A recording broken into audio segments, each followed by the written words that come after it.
Welcome to Shelf Builders Podcast. I'm Dustin Porta. I'm here with Matthew Kent, and we're going to get to know you a little bit better by talking about your bookshelves. Matthew, will All you? right.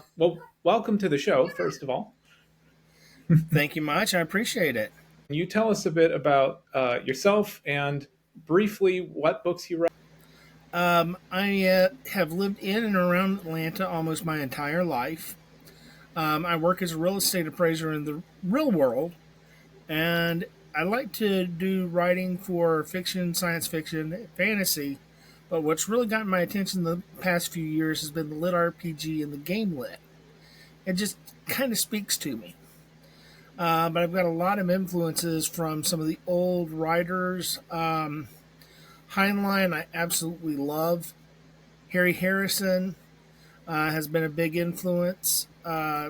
David Gemmell. Gemmell is one of my absolute favorites. Can you As you tell can me? hear, I have children in the background, and I kind of want to write some of the books that I do for them so that they can grow up with that kind of sense of wonder that I did when I was reading. Can you tell me the name of your series and My the books in it series that so I'm working far? on is The Apprentice of Arabella. Is a series, and it's Arabella Online. The first one, of course, is the first book in the series. Then The Prisoner of Arabella, and I'm currently working on the third book in the series, which is The War of Arabella. I nearly had it completed, but it's important to back up your hard drive. I have learned that lesson now. So we are reworking on that, and I actually have gotten a few new ideas to, I hope, make it a lot better. That can be so discouraging. I also have a couple of short stories that I've got out. One of them is going to be in the anthology Primal Voices, and I've been told that that mine is probably going to be one of the anchor stories, which just blew my mind. Nice. The anthology theme, is it sort of like a sword and sorcery theme? I'm No, thinking of actually, it's Primal. not. Believe it, it's about dinosaurs. Oh, okay, It, very cool.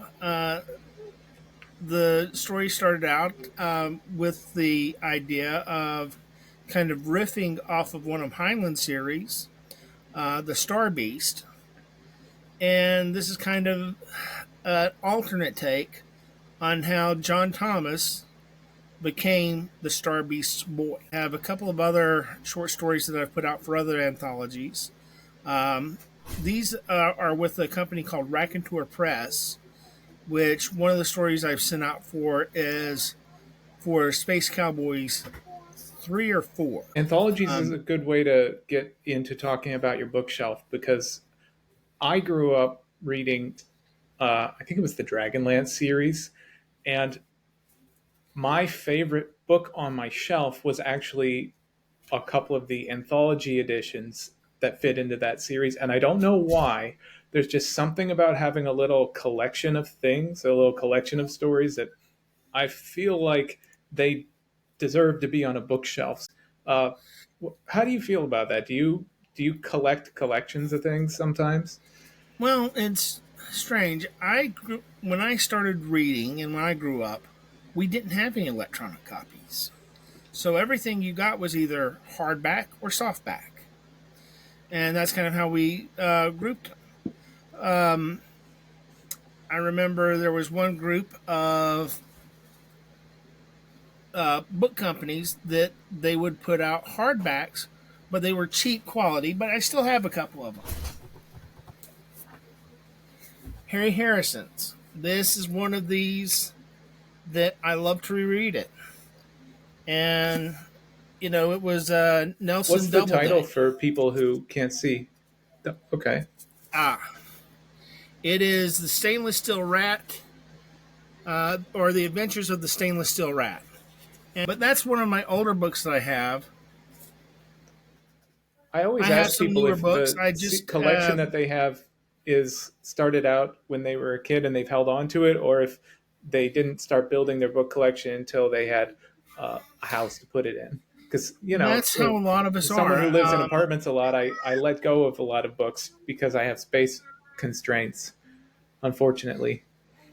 I have entire Rubbermaid bins of books that I have given up because I wasn't going to read them again. And I wanted other people to enjoy them. But this is one of the three bookshelves that I have in this house. Some of the books are my wife's, some of the books are my kids, but many of them are my own. Talk us through what's on it, if you please. Okay. Well, I've got one entire shelf. You can see it right here. Dungeons and Dragons manuals for both 3.5 and 4. I've got a couple manuals from the first edition, which those are getting very hard to find. The shelf up above it are books on art. Some of them are technique books. Some of them are compilations of work to help give me ideas or spark creativity. I think The that other side of that, D&D books are a great inspiration. they I are. started with They are. second edition. That was my first. Okay. I got started on first edition back in 1979. And Wow. that was before the whole craze of D&D is evil, D&D, no! You know, which is great. Oh, it I was already loved evil it. when I started. What? I said it was already evil when I started. Yeah. And I'm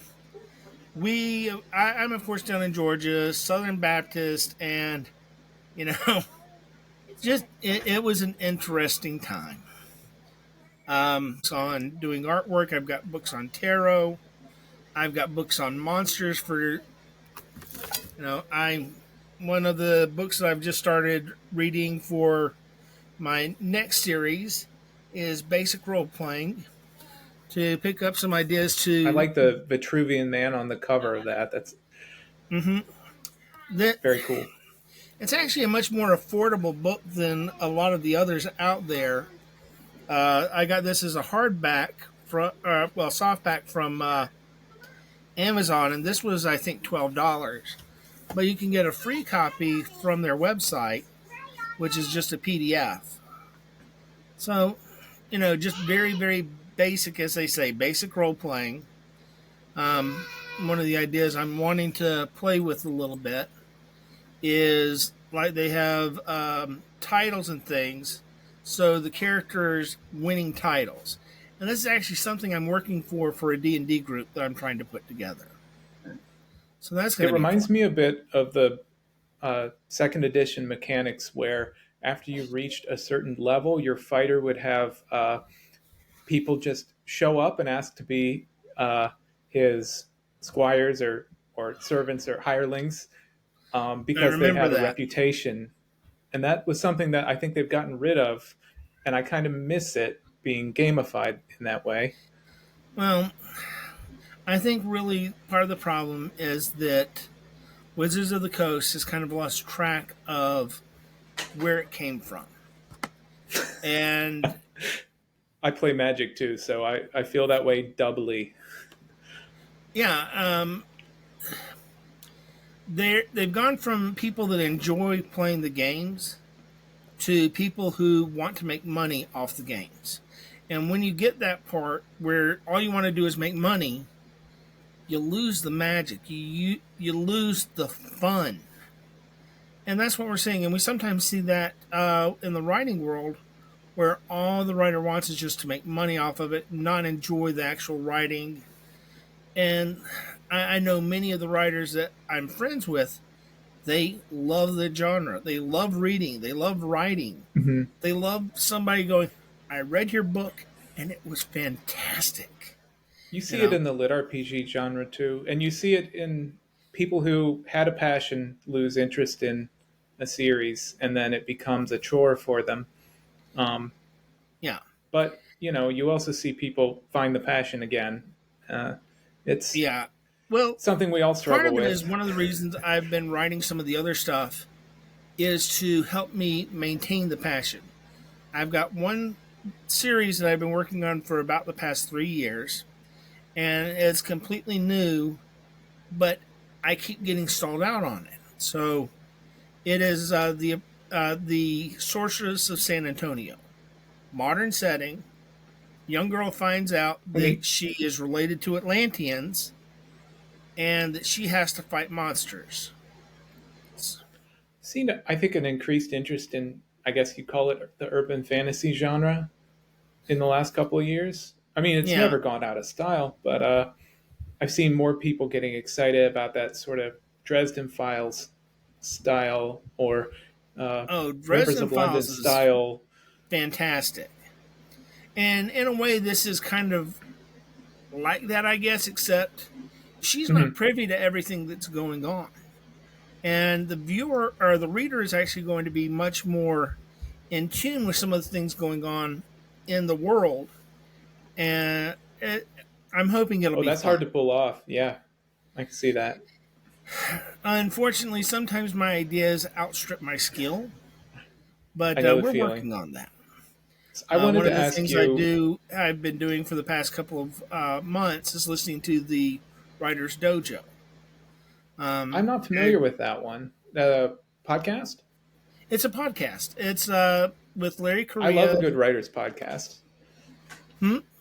I love a good writing podcast. Tell me more No, about that for a his is minute. fantastic. They deal with character. They deal with the business aspect of it. If you're familiar with Larry Correa, you'll know that he's Oh yeah, been an independent writer. He's published his own work, but he's also been picked up by Bain. And his series is Monster Hunter Monster International, Hunter International. Yeah, which yeah, that's a fun one to I like listen him. to. Um, When you, sorry, my brain's all over the place. I'm still hanging on to a question from 5 minutes ago. Uh, when you're writing LitRPG, you have these D&D and RPG books behind you. How much of the and you're writing game lit? How much of the game mechanics that you draw inspiration from are coming from tabletop, and how much are coming from a video game background?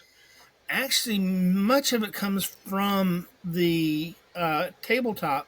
I do pull in the video games because I've been a video gamer since. Do you know the TRS-80 Model 3? TRS-8, It no. it is one of the oldest computers. Came out in 1978, 79.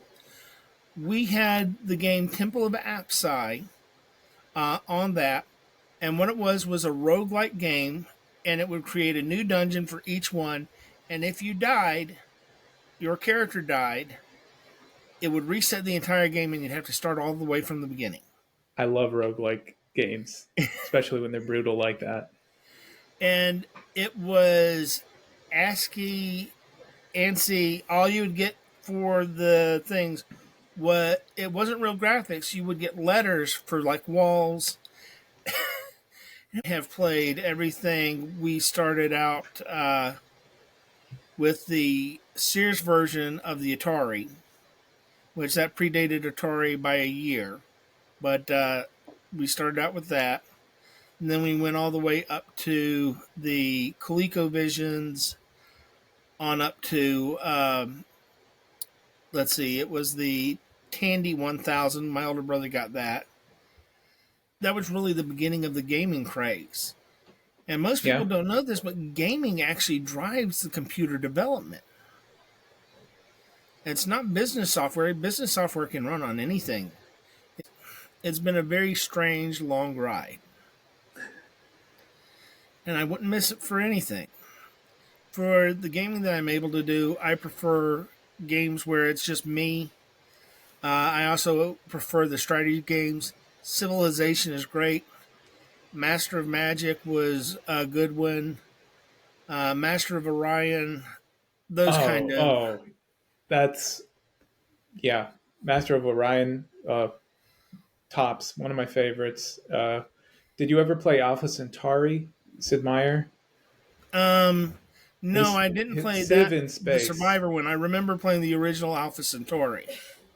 Can you tell me a little bit about maybe your Steam account or wherever you are purchasing games these days, and what These you keep days, I around? am purchasing them from Steam, just like just about everybody else does. I don't buy a lot anymore. But the games I've been playing from Steam, BattleTech, that's a combat Sounds one. real It's familiar. wargaming basically. Then Is it mechs?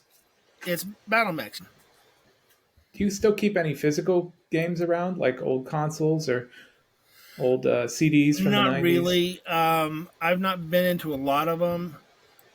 Let's see. One of the games I've got for my son is Dino Fossil Hunter. Let's see. Humankind. That's a lot like Civilization. Treasure Hunter. Let's see. Fallout. What was the Fallout? Started with the original. If you've never played the original, do. It's just one of those you're going to be going, really? They went there with that? Um, I have. That was Master of the only one I Orion, played, and I loved it. Civilization, Terraria, Wasteland. I got Hmm. started with the original Wasteland when it came out. You've probably never experienced it. Back in the 80s, they had code wheels. Do you know what a code wheel was? It Code was a Wheel. wheel that you'd No. have to match up one thing with another. It had two wheels, and you'd go through and you would find the word that it would tell you to put into the system so that you could actually play the game. They don't have that now. Oh, I can see why. that's that's wild. Well, what would wind up happening is that one guy would get it and he would photocopy the wheels, one side and the other. Then they'd cut them out, and then he'd sell copies of the game with copies of the wheels. Which, Wow, that's wild. again, you don't see that anymore because Steam. No. But yeah, now I know a lot of the other writers. They have much more extensive gaming accounts than I do. One of the guys that's in the writing group I'm in, he was telling us that he had 1,700 games. I go, how do you have time to play that many games? You He's like, don't. I don't play them, I just have them. I think you and I have very similar tastes in games because that's what I play when I play.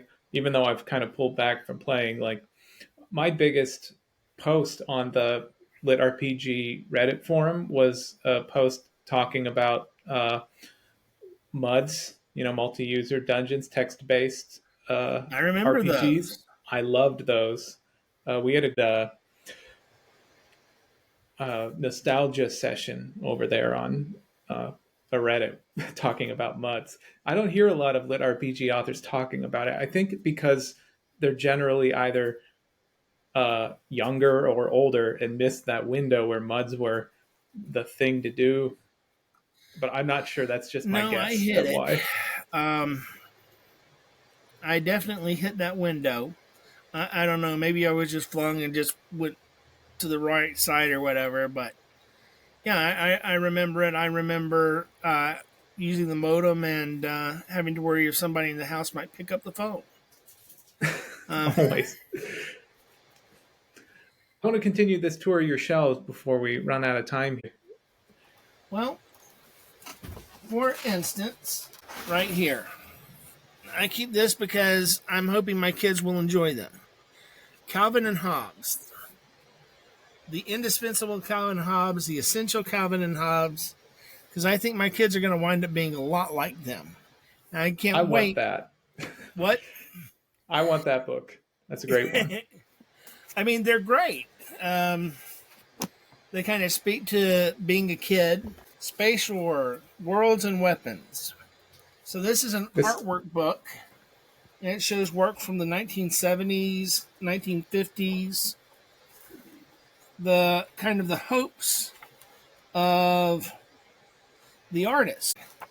Then here's another one: Harry Harrison and Malcolm Edwards, Spacecraft and Fact and Fiction.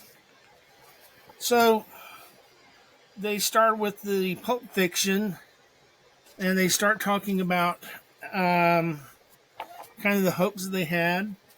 startling stories, the book covers. Goes all the way to the Apollo project. Don't know if you can see that. They go to the moon, and then they go way beyond the It's moon. I have books on writing, from the Dummy's Guide to Writing to the Character Creation Journal. I haven't had anyone talk about keeping books to pass down to their kids yet. You're the first one to mention that. That's an interesting angle I hadn't thought of. But one theme we always keep coming back to is people like having things around that are tangible so they don't lose them. Because as things become more digital and streaming becomes the thing, uh, being able to hold on to something is important. Being able to pass something down uh, Yeah. makes sense. Makes a lot of sense. Well, what's going to wind up happening is that a lot of things that you, I, other people hold dear, when they pass, they're going to have their accounts with passwords, and probably the way we're going, it'll be locked to some chip that's in our hand. Now, the day we pass, that's just going to disappear up into the nether. Yeah. Actually, there was a writer that did that to a book series that he did, or a book that he did. That as the person would read it on their computer, the words that they'd already read would disappear. I can't remember who did that. That was in the 1980s, I That's think. very interesting. Writing science fiction and fantasy, characters and viewpoints, various guides for writing science fiction. I've also got some collectibles up there. Up in the corner right here, you can see uh, cars that I collected because I always liked the Mustangs. I always So ask people the about the Johnny figures Lightning Ford Mustang. and interesting objects. Oh, neat. Still in the Yeah. box. And that's the other thing too, is having these, it's nice to have so I can pass it on to my kids. Because they're not making any more of the first edition Dungeons and Dragons. They're not making any more of the second edition. There are certain things that they'll always make, like Grey's Anatomy, but it's kind of nice to be able to pass it on to my kid and say, yeah, I've used this. I was wondering, is this your office where you keep these things in for This inspiration? is Do you my work here as actual well? office for my regular work. Like I said, I work as a real estate appraiser. So I actually do have Mm-hmm. another bookshelf over here that has my appraisal industry books for reference. A lot of those have gone to digital work, so I do have a couple of those online. Um, my wife's office is actually further down, so we work both in the basement area, and then as you heard, the kids have been coming in and out. But yeah, I've talked to a couple people who the industries they publish in. Some of them were academics. The industries they publish in, they're if you're publishing a paper, it's not in a physical journal anywhere. It's just online now. yeah. So that's another thing that is kind of disappearing. Well, the This reason stuff's becoming being more is that precious, though. journals run on such a tight cost basis that not having to print or publish, they save so much money, and they can get it into the hands of their members so much quicker. I wanted to ask you, do you remember uh, when Kobo used to partner with indie bookstores? It was maybe 7 years ago, maybe it was 10 years ago. Kobo used to sell Kobo e-reader tablets before they were big with the app in indie bookstores. And if an indie bookstore sold a tablet, the tablet had a code put on it so that every book that was bought on that um, tablet, a percentage of the sale would go back to the bookstore. I've always No, thought that when they actually, got I rid of don't that remember that program, specifically, but I can see that as a profit enhancement for them to sell the e-reader.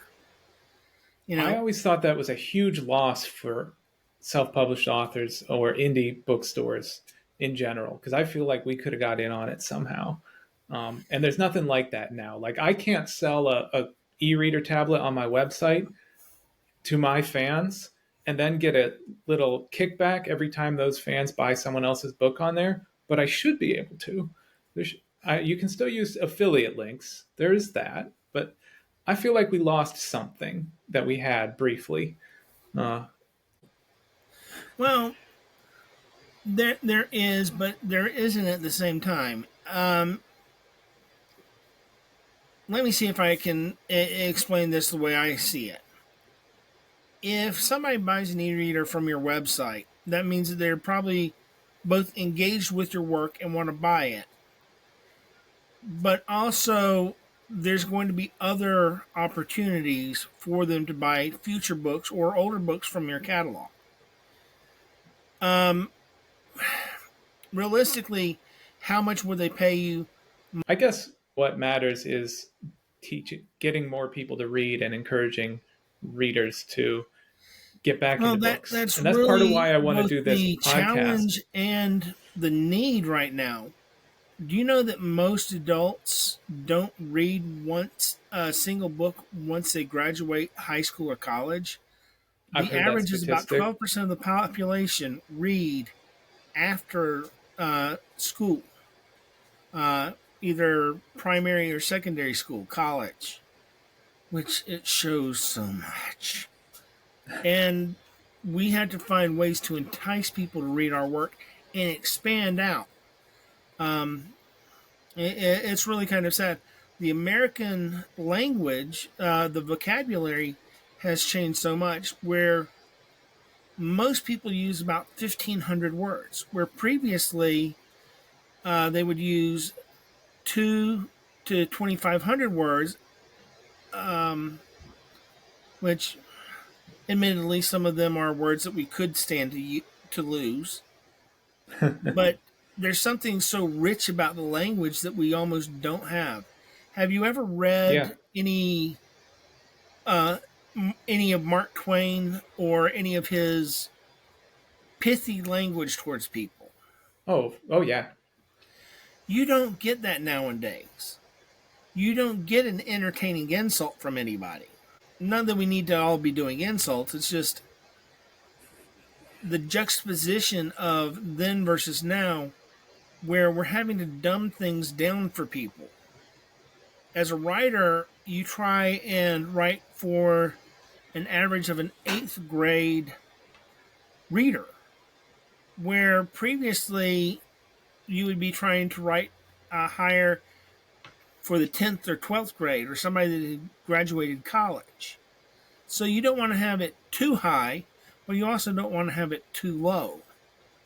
Um, I feel the same way about fantasy. The fantasy author Terry Pratchett. I've been getting into him recently, and it's like every page or so he says something that's so incredibly clever it just smacks me in the face. I have to put the book down.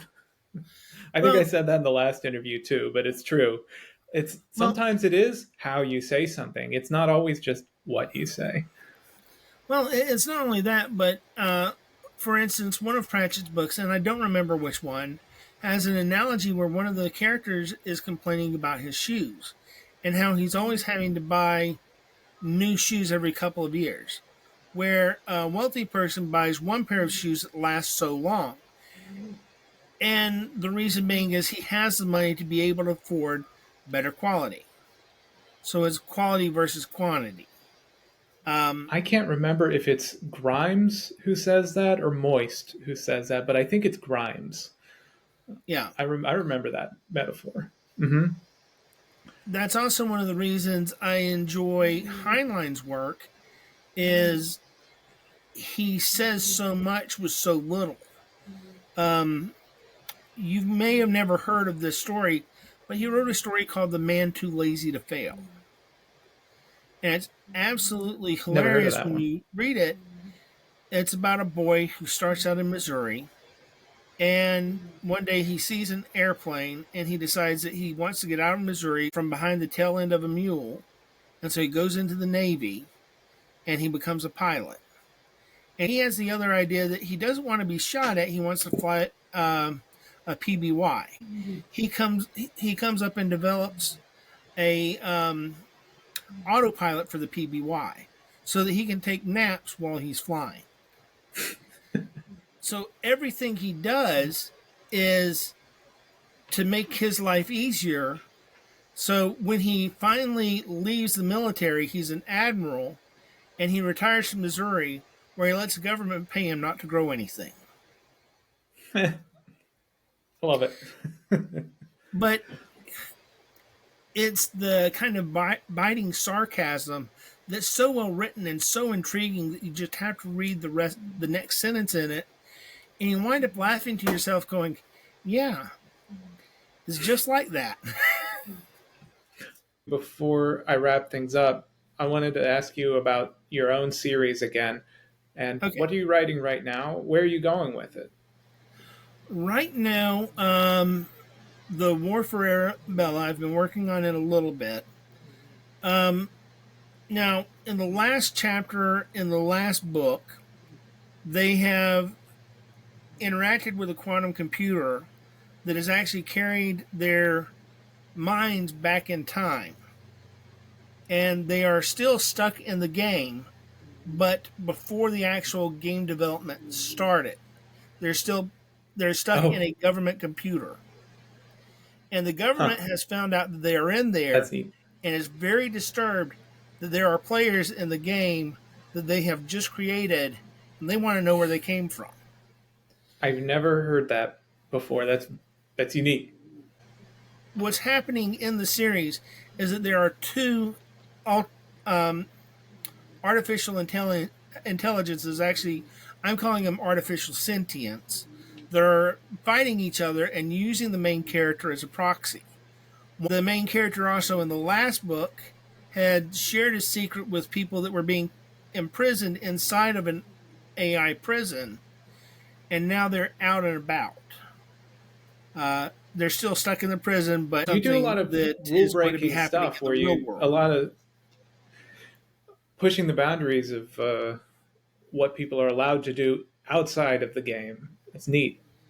Well, as a writer, we're supposed to try and take ideas and build on them. And I feel like some of the things I'm doing now is building on what other writers have done, some of the older writers and some of the new. Well, it sounds unique.